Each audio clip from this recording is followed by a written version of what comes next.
Bukan SM juga merupakan satu kemahiran. Apabila kita bercakap mengenai kemahiran, satu persiapan yang rapi perlu dilakukan untuk memastikan bakat-bakat yang ada di tanah air kita boleh dipasarkan. Itu yang paling penting. Oleh itu, MPC merupakan satu badan yang memacu pertumbuhan produktiviti negara mengeluarkan dengan satu program yang dinamakan Academy in Factory. Jadi bersama dengan saya hari ini di studio, Ketua Pengarah Perbadanan Produktiviti Malaysia MPC, Datuk Abdul Latif Haji Abu Seman. Assalamualaikum, Datuk. Waalaikumsalam. Bagaimana hari ini? Sihat? Alhamdulillah. Alhamdulillah. Baik saja diberikan Allah Ta'ala. Alhamdulillah. Mudah-mudahan akan berterusan. Betul. Tapi yang kurang sihatnya ialah industri kita apabila kekurangannya bakat yang boleh dipasarkan. Jadi kalau kita melihat di sini, MPC mengeluarkan satu program Academy in Factory. Mungkin secara mukadimahnya, Datuk boleh berikan penjelasan kepada kita bagaimana sebenarnya tercetusnya idea untuk Academy in Factory ini. Baik, mungkin ramai daripada kita yang telah sedia maklum tentang peranan yang dimainkan oleh pemudah.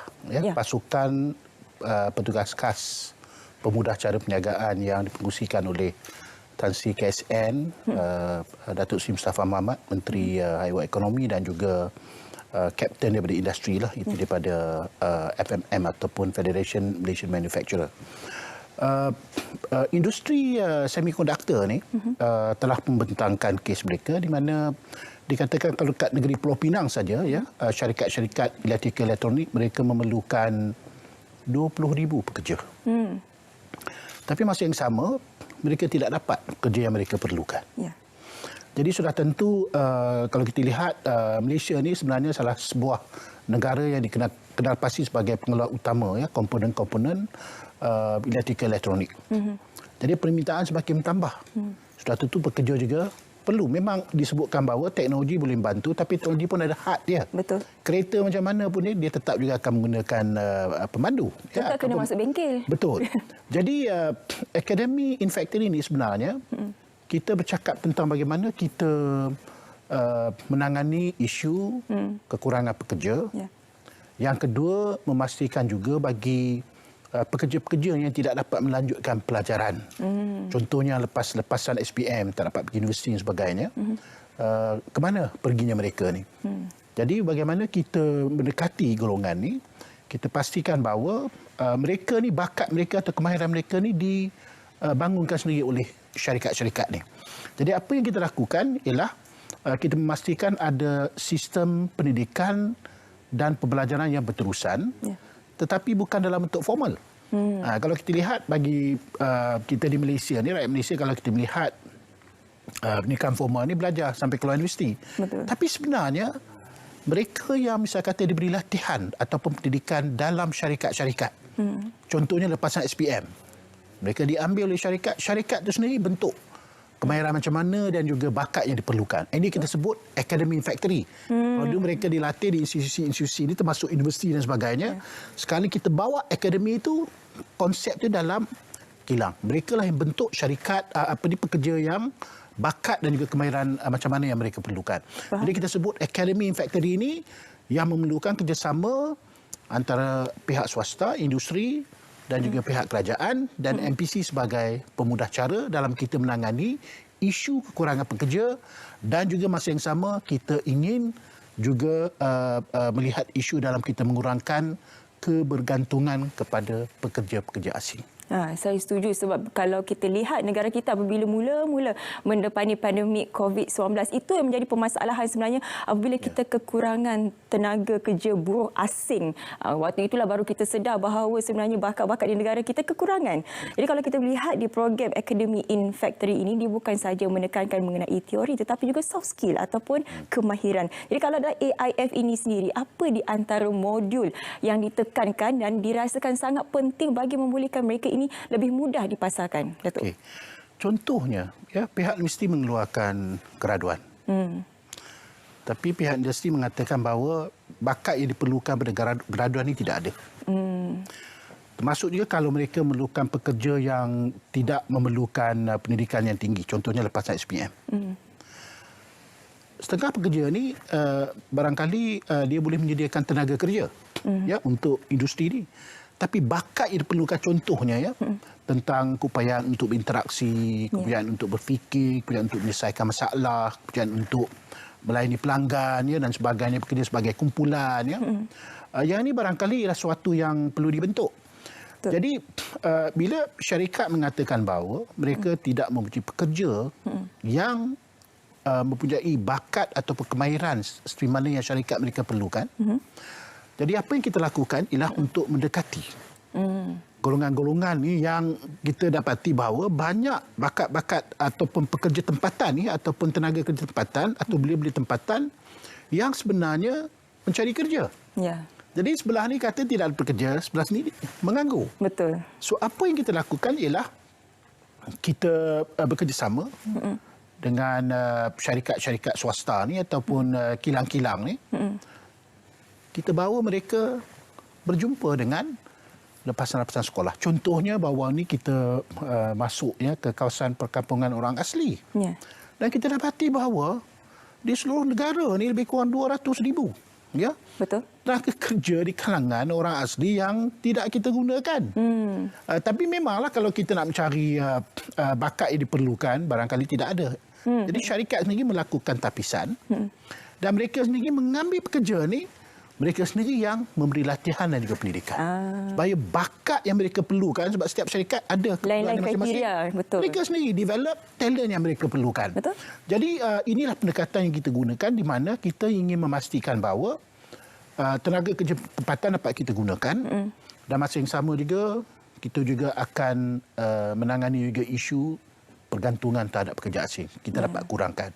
Dan kita juga lihat pendekatan kita gunakan ini bukan hanya melihat pada lepasan sekolah atau graduan universiti yang keluar. Kita minta syarikat sendiri interview mereka, bawa mereka train sendiri dalam syarikat masing-masing, talent macam mana yang you nak, kemahiran macam mana. Ya, daripada diserahkan bulat-bulat kepada institusi kerajaan sendiri untuk melatih. Kemudian bila keluar ataupun daripada institusi ini industri mengatakan bukan yang saya nak. yang mereka perlukan. Betul. So, dia develop. Dan kita dapati bahawa ini mungkin bukan satu pendekatan saja yang mampu menyelesaikan semua masalah, tapi salah satu. Contohnya, bila bercakap tentang kekurangan tenaga pekerja, bukan hanya belia-belia asli, bukan hanya mereka yang lepasan SPM tak dapat melanjutkan pelajaran, tapi kita juga dapati bahawa mereka yang baru keluar daripada pusat-pusat pemulihan, correction department di bawah jabatan penjara yang telah melalui proses ni, ini juga tenaga kerja yang boleh kita gunakan sebab mereka keluar, mereka harus pulang semula ke masyarakat. Mereka perlu bekerja. Yang inilah kita juga melihat, kita bekerja dengan pihak-pihak tertentu seperti pihak KDN, Jabatan Penjara, ya, Correction Department, Kementerian Sumber Manusia dan sebagainya. Sama-sama kita duduk dan menangani isu bukan hanya tentang kekurangan tenaga pekerja, tapi juga memastikan bahawa proses pendidikan terus kita lakukan melalui saluran yang tidak formal, iaitu yang dilakukan oleh kilang-kilang tu. Ya. Saya setuju dengan apa yang Datuk katakan tadi. Sangat menarik apabila pihak industri mengatakan bahawa kami tak jumpalah pekerja, tak ada orang nak bekerja. Tapi di satu belah pihak pula mengatakan saya tak dapat kerja sampai sekarang. Jadi sebenarnya jodoh tu belum jumpa lagi ya Datuk. Jadi dia kena masuk ke akademi in factory. Saya setuju dengan Syafiqah. Itu sebabnya bila kita mendengar keluhan ya, pihak industri mengatakan mereka perlukan pekerja dan mereka tidak mempunyai pekerja, mereka menghadapi masalah kekurangan pekerja.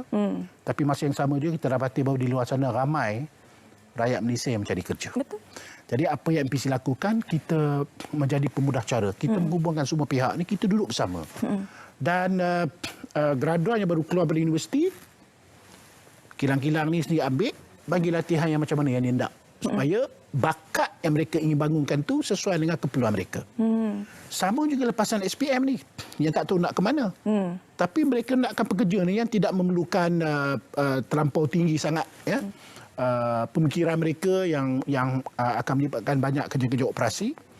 Mereka bawa lepasan SPM ni bekerja dalam syarikat atau beri latihan dalam syarikat. Dan Alhamdulillah kita bukan hanya mendapat sokongan pihak industri, tapi juga kita dapat sokongan daripada agensi kerajaan lain. Contohnya seperti Perkeso sendiri yang juga telah menyediakan sedikit peruntukan bagi membiayai allowance dan sebagainya untuk belia-belia ni, khususnya belia orang asli sendiri, yang bekerja ataupun diberi latihan dalam syarikat-syarikat sebelum mereka diambil bekerja ya dalam syarikat-syarikat tersebut. Ya, kita juga dimaklumkan AIF ini sedang pun berjalan, sudah pun memulakan langkah pertamanya. Mungkin Datuk ada sedikit makluman kepada kita semua bagaimana perkembangannya kini, Datuk. Bulan Mac ni bulan yang kita anggap cukup penting, cukup strategik. Kita dah mulakan inisiatif ni. Saya dah sebut tadi, kita pergi ke perkampungan orang asli. Ya. Dalam masa sehari dua je kita dapat 40 hingga 60. Okey. Belia-belia lepasan SPM. Dan kita bekerjasama dengan syarikat-syarikat besar ni, yang melibatkan syarikat-syarikat semikonduktor di Pulau Pinang. Bersama-sama kita turun. Berjumpa, buat temu duga dan sebagainya dan mengenal pasti pekerja macam mana dia hendak. Dan mereka akan ambil dan mereka akan beri latihan. Dan seterusnya selepas latihan, ambil terus untuk bekerja. Dan insya-Allah pada tahun ni kita akan panjangkan. Lepas ni kita akan pergi ke Negeri Pahang, ke kawasan Hulu di Sungai Lembing. Ini banyak sebenarnya ya tenaga-tenaga kerja yang kita tak guna sepenuhnya. Kita banyak cari dekat kawasan bandar. Betul. Dan ini untuk semiconductor industry yang akan menyediakan peluang pekerjaan dan juga akan mengambil mereka dan beri latihan. Tapi untuk sektor otomotif, kita juga bekerjasama rapat dengan pihak DRB Highcom yang juga telah bersetuju untuk menyediakan pekerjaan juga masa yang sama juga bersama-sama kita mengenal pasti ya, belia-belia yang dapat menyediakan tenaga kerja ya seperti yang diperlukan oleh mereka. Tahun ni insya-Allah bagi kohort yang pertama. Ya. Kita melihat kita akan mampu menyediakan peluang pekerjaan sebanyak 10,000 untuk tahun ini saja. Okey. Dan untuk 3 tahun akan datang sehingga tahun 2025. Kami yakin kami akan mampu menyediakan pekerjaan sebanyak 300,000. Separuh daripada sasaran jamin kerja. Ya. Dahsyat, Datuk. Jadi ini kita lihat tidak akan dapat kita lakukan tanpa kerjasama semua pihak. Betul. Itu yang kita sebut tadi. MPC bekerjasama dengan Malaysian Semiconductor Industry Association. Ahli-ahli mereka ni syarikat-syarikat yang memerlukan tenaga kerja. Mereka sendiri yang sebenarnya it is industry driven punya inisiatif. Mereka begitu bakat macam mana dia hendak dan kita bawa mereka. Mereka kenal pasti pekerja macam mana yang dia hendak. Yang masa yang sama agensi kerajaan juga turut bersama kita. Contohnya bila kita mendekati orang asli, kita dapat sokongan daripada Jabatan Kebajikan Orang Asli, JAKWA. Kalau dari segi pembiayaan, allowance dan sebagainya, kita ada Perkeso, Jabatan Pembangunan Kemahiran Kementerian Sumber Manusia untuk SLDN. dan juga pihak-pihak yang saya rasa sama-sama dapat membantulah menjayakan inisiatif ni. Ya, jadi sebenarnya program ini juga memerlukan kolaborasi daripada semua pihak, bukan sahaja daripada pihak kerajaan, malah daripada pemain industri itu sendiri untuk memastikan bahawa sasaran MPC 300,000 peluang Bukan sasaran MPC. Sasaran melalui inisiatif ini yang melibatkan AIF, semua. Syarikat bersama dengan Perkeso, Jabatan Orang Asli, Jabatan Penjara dan sebagainya. Kita akan sediakan pekerjaan 300,000. InsyaAllah. InsyaAllah. Terima kasih Datuk Abdul Latif Haji Abu Seman, Ketua Pengarah Perbadanan Produktiviti Malaysia MPC, kerana sudi berkongsi dengan kita program yang cukup menarik. Saya rasa cukup memberi manfaat kepada mereka di luar sana, khususnya yang belum lagi bertemu jodoh dalam pekerjaan ini, pemain industri dan juga mereka-mereka yang masih lagi menganggur. Terima kasih sekali lagi kita nak ucapkan kepada Datuk.